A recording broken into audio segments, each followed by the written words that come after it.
कहानी है आशा की, जो सुनामी के कारण एक बिल्डिंग में 5 साल के लिए अटक गई थी और बिल्डिंग से नीचे उतर भी नहीं सकती, क्योंकि ये शहर अब पूरा समुंदर बन चुका है।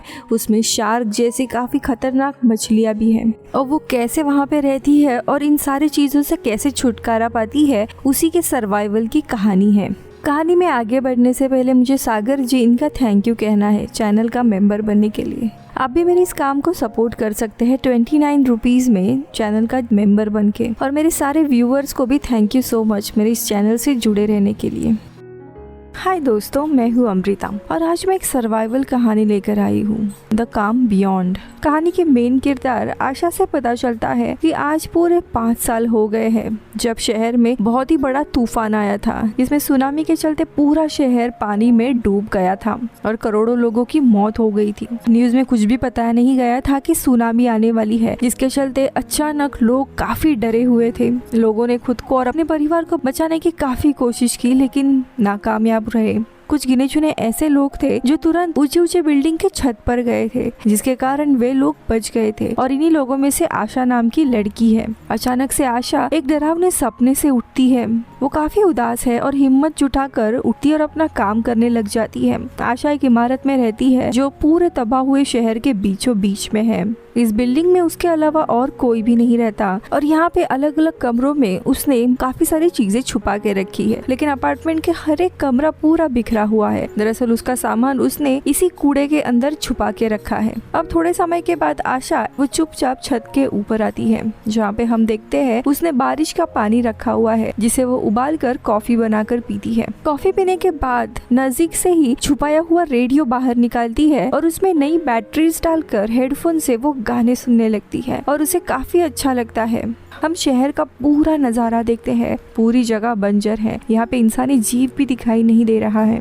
आशा के लिए सबसे बड़ा प्रॉब्लम पानी का है, क्योंकि समय से बारिश ना होने के कारण काफी परेशानी होती है। इसीलिए वो अक्सर छत के ऊपर जो सामान है उसके ऊपर जमने वाले पानी को एक कपड़े से साफ करती है और उसे निचोड़कर मिले हुए पानी को वो बॉटल में भरती है और इस पूरे पानी को एक टाकी के अंदर छुपा देती है, क्योंकि यहाँ पर काफी सारी चीजें ना होने के कारण कई लोग हैं जो लुटेरे बन गए हैं और ऐसे फ्री का सामान चोरी करते हैं। अब कितनी बॉटल्स बची हुई है ये सारा डायरी में वो नोट डाउन करती है। इसके बाद वो नाश्ते के लिए 2 चम्मच नूडल्स पानी में उबाल कर खाती है। खाना खाते समय उसे अच्छा वक्त याद आता है जब वो अपने दोस्तों के साथ रेस्टोरेंट में टेस्टी खाना खा पा रही थी, लेकिन आज वो अकेली है। ना तो उसके दोस्त बचे हैं, ना वो समय। जिसके बाद वो आसपास का शहर दूरबीन से देखने लगती है, तभी एक बिल्डिंग पूरी की पूरी नीचे गिर जाती है पानी के कारण। अभी भी शहर पूरा पानी में डूबा हुआ है। दूसरी बिल्डिंग में कुछ सर्वाइवर्स होते हैं। इसी दरमियान वो जब नीचे देख रही होती है तब पानी में उसे एक बॉक्स दिखाई देता है जिसमें कुछ सामान हो सकता है। ये सोचकर वो नीचे के अपार्टमेंट में जाती है जो खुद भी पानी में डूबा हुआ है और वो उस बॉक्स को एक पिन मारकर उसे खींचने लगती है, लेकिन पानी के अंदर बहुत सारी मछलियाँ, शार्क भी होती है। उन्हीं में से एक मछली ने उस बॉक्स को पकड़ा हुआ था,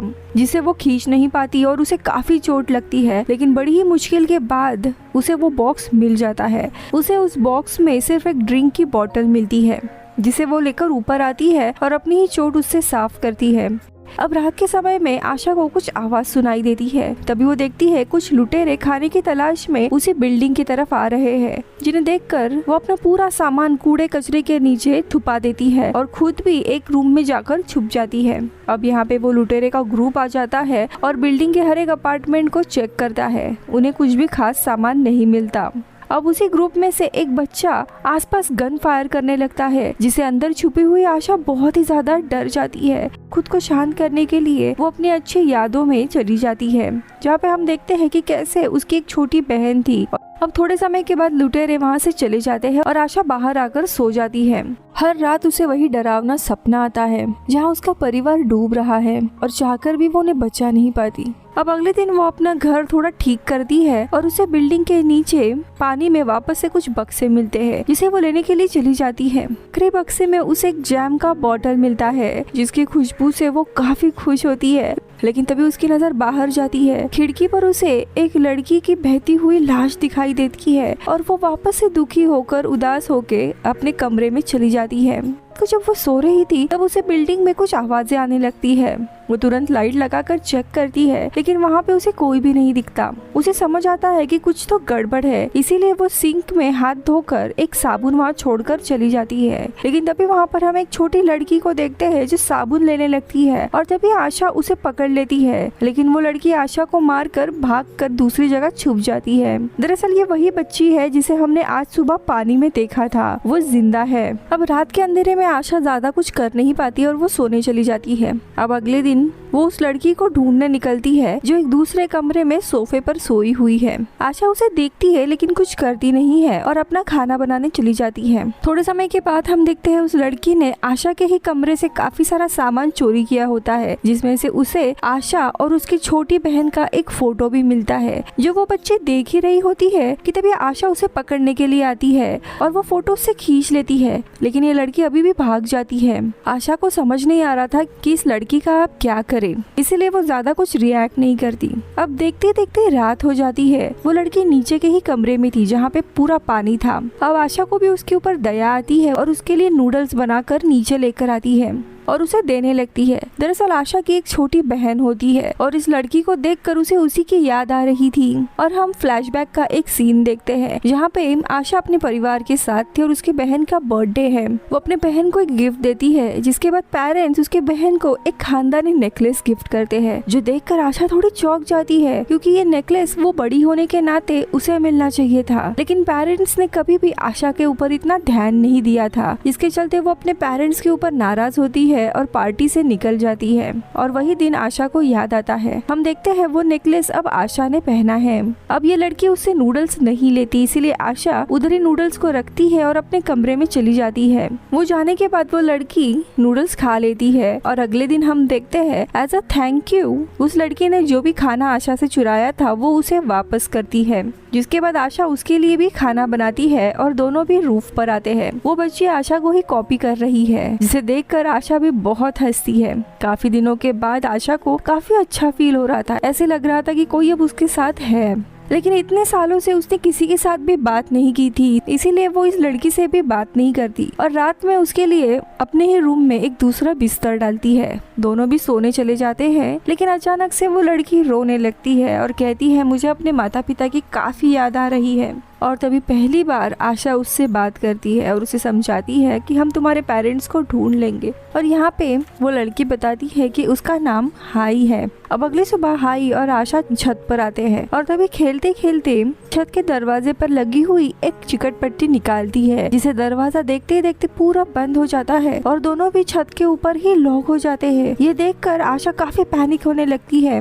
दरअसल इस दरवाजे का लॉक खराब था और उसी पट्टी के कारण वो दरवाजा लॉक नहीं होता था, लेकिन अब ये दोनों भी ऊपर अटक गए थे। आशा काफी पैनिक होने लगती है, लेकिन तभी हाई एक वायर की मदद से दरवाजे का लॉक खोल देती है। आशा उसका ये कारनामा देख बहुत ही खुश होती है, लेकिन साथ में उसे समझाती है कि यहाँ की चीजों का उसने एक सेटअप बनाया है, इसीलिए बिना बताए किसी चीज को हाथ नहीं लगाना। साथ ही यहाँ पे शोर शराबा भी मत करना, वरना लुटेरे आ सकते हैं। फिर आशा हाई को एक बात देती है, जहाँ बातों ही बातों में हाई आशा से पूछती है कि अगर लुटेरे यहाँ पे आ गए तो हम क्या करेंगे। तो वो उसे बताती है कि यहाँ पे एक सेफ जगह है जहाँ पे हम छुप सकते हैं। लेकिन यहाँ पे हाई आशा को यहाँ से निकलने के लिए कहती है, क्योंकि यहाँ पे रहना खतरों से खाली नहीं है, लेकिन आशा मना कर देती है। अब कुछ देर के बाद आशा नोटिस करती है कि उसने पहना हुआ नेकलेस कहीं पे गायब हो गया है। वो उसकी बहन की निशानी थी, इसलिए वो ढूंढने लगती है और उसे लगता है कि हाई ने ही ये नेकलेस चुराया है। हाई को उसके पूछने पर उसे काफी बुरा लगता है कि आशा उसे चोर समझ रही है और वो बिना कुछ कहे अपना सारा सामान दूसरे रूम में शिफ्ट करती है। वही आशा इन सारी चीजों से परेशान है और हम उसके अतीत का एक इंसिडेंट देखते हैं, जिसमें हमें पता चलता है कि कैसे उसके पेरेंट्स हर एक चीज उसके पहले उसकी छोटी बहन को दिया करते थे और इसी बात से आशा अपनी छोटी बहन से बहुत ही ज्यादा जेलस फील करती थी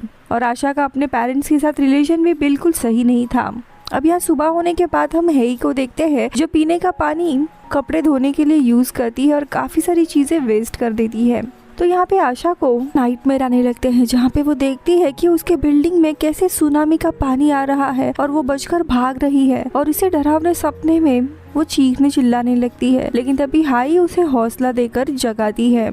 अब यहाँ पे दोनों वापस से बातें करने लगते हैं और आशा उसे समझाती है कि पानी कैसे यूज करना है। उसी के साथ इलेक्ट्रिसिटी से वो दूर रहे और रेडियो को भी लाउड आवाज में ना सुने, जिससे लुटेरे वापस आ सकते हैं। फिर हाई आशा को एक रूम के बारे में पूछती है जो काफी समय से बंद है, लेकिन आशा उसे बताती है कि इस रूम में बहुत ज्यादा स्मेल आती है, इसीलिए वो कभी भी मत खोलना। अब कुछ समय के बाद हम हाई को देखते हैं जो रेडियो सुन रही होती है, जिसमें उसे पता चलता है कि कुछ सर्वाइवर्स को हेल्प प्रोवाइड की जा रही है और यहाँ के सर्वाइवर्स को एक दूसरे शहर में मूव किया जा रहा है, जहाँ पे वो अपनी नई जिंदगी बिता रहे हैं। ये पॉडकास्ट सुनकर वो आशा को इसके बारे में बताती और कहती है कि हमें भी यहाँ चलना चाहिए, लेकिन आशा साफ साफ मना कर देती है। इस पर हाई आशा को डरपोक कहती है क्योंकि वो कभी भी अपने कंफर्ट जोन से निकलना नहीं चाहती थी। अब हाई अकेले ही उस जगह जाने का फैसला करती है और वो प्लास्टिक बोतल से एक राफ्ट बनाने लगती है, पर आशा उसे समझाती है कि अपार्टमेंट से बाहर जाना बहुत ही खतरनाक है। पानी में शार्क जैसी मछलियाँ भी है और वो जगह बहुत ही दूर है, जाते हुए अपना सप्लाई भी खत्म हो सकता है।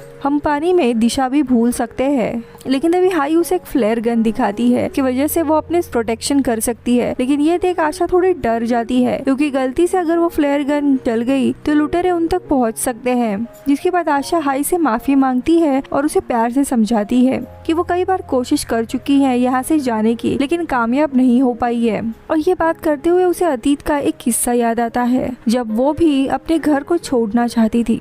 दरअसल उसे पता चल गया था कि उसके पेरेंट्स उसका ज्यादा ख्याल नहीं रखते और उसकी छोटी बहन को सारी चीजें लाकर देते हैं, जिससे चलते उसका अपने पेरेंट्स के साथ बहुत ही आर्ग्यूमेंट होता है और उसे भी घर छोड़कर जाना था, लेकिन उसकी बहन उसे जाने से रोक लेती है। अब इसी दरमियान हाई को आशा का वो नेकलेस भी मिल जाता है जो टूट जाने के कारण वहीं पे गिरा हुआ था, यानी कि हाई की उस पे कोई भी गलती नहीं थी। इससे गिल्टी फील होने लगता है और वो उससे माफी मांगती है। अब अगले दिन वहाँ पे बारिश होती है, जिससे वो बहुत सारा पीने का पानी जमा कर लेते हैं, लेकिन इस सारे भागा दौड़ी में आशा को रियलाइज होता है कि ये जगह ज़्यादा दिन के लिए सेफ नहीं है। बेहतर यही होगा कि ये एक कम्युनिटी में, एक सोसाइटी में रह सके, और वो भी आशा की मदद करने लगती है राफ्ट बनाने के लिए। इसी बैकग्राउंड कहानी से हमें पता चलता है कि जब आशा ने घर छोड़ा था तब उसकी बहन भी उसके साथ थी, और तभी अचानक से सुनामी आ जाती है जहाँ पे काफ़ी हड़बड़ी मच जाती है और वो अपने बहन को बचा नहीं पाती, और इसीलिए उसे काफ़ी गिल्टी महसूस हो रहा था। लेकिन आज जिंदगी ने उसे एक दूसरी बहन दी है, हाई, और इसीलिए अगली सुबह अपना वही नेकलेस हाई को दे देती है एज अ गिफ्ट, क्योंकि उसे उसने एज अपनी छोटी बहन अपनाया होता है। अब कुछ ही दिनों के बाद इनका राफ्ट तैयार हो जाता है और ये दोनों निकलने के लिए रेडी होते हैं, लेकिन तभी हाई गलती से रेडियो ऑन कर देती है, जिसकी आवाज़ सुनकर लुटेरे वहाँ पे आ जाते हैं। अब ये दोनों जल्दी से सामान को हाइड करते हैं और हाई एक फेक वॉल के अंदर छुप जाती है। वही आशा उसी पुरानी स्मेली रूम में चली जाती है। यहाँ पे लुटेरे आते हैं और आसपास के सारे अपार्टमेंट्स को डिस्ट्रॉय करने लगते हैं और उन्हें खाने का सामान मिलता है वो उसे ले लेते हैं। उसी वॉल के चक्कर में उन्हें हाई भी मिल जाती है। हाई चीखने चिल्लाने लगती है। अब उसकी आवाज़ आशा को भी सुनाई पड़ रही थी, लेकिन आशा बहुत ही ज़्यादा डरी हुई है। उसे समझ नहीं आ रहा था कि कैसे उसे बचाने जाए। वो लुटेरे इनके राफ्ट को भी तोड़ देते हैं और उसी स्मेली रूम में चले जाते हैं। वही आशा को उसकी वापस पुरानी याद आती है, जिसमें हम देखते हैं कि कैसे उसकी बहन खतरे में थी और वो चाहकर भी अपनी बहन को बचा नहीं पाती, लेकिन वो अपने आप से कहती है कि ये गलती मैं दोबारा नहीं करूंगी। और वो अचानक से बाहर आती है, उसके पास फ्लेयर गन होती है, उसकी मदद से वो इस आदमी को मार देती है और वहाँ से भागते हुए दूसरे अपार्टमेंट में आती है और वो एक ट्रैप सेटअप करती है और रेडियो चालू करती है।